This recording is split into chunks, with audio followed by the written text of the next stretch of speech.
This is Geotalks with Rohit, understanding the world beyond headlines. First update, US Iran nuclear talks జెనీవాలో start అయ్యాయి. కానీ Iran strait of హార్ముజ్లో naval drill conduct చేసింది.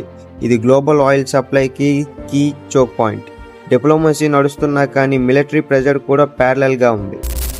Second update, US మీడియేషన్తో Russia Ukraine peace talk మళ్ళీ begin అయ్యాయి.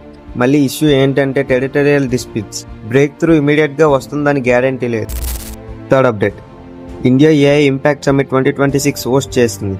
And DEFSCAT 2026లో strategic defence space group launch చేసింది. ఇండియా టెక్ అండ్ స్పేస్ని నేషనల్ సెక్యూరిటీగా ట్రీట్ చేస్తుంది. Fourth update, Geneva diplomacy signals వల్ల యూరోపియన్ డిఫెన్స్ స్టాక్ కొంచెం ఫెయిల్ అయ్యాయి. ఇన్వెస్టర్స్ కాన్ఫ్లిక్ట్స్ రెడ్యూస్ అవ్వచ్చు అని ఎక్స్పెక్ట్ చేస్తున్నారు. వార్ టెన్షన్ తగ్గితే మార్కెట్ ఇమీడియట్గా రియాక్ట్ అవుతాయి. ఈ 4 అప్డేట్స్లో మీకు ఇంట్రెస్టింగ్గా అనిపించిన అప్డేట్ ఏది? కామెంట్ చేయండి. ఈ వీడియో మీకు ఇన్ఫర్మేటివ్గా అనిపిస్తే సబ్స్క్రైబ్ చేయండి.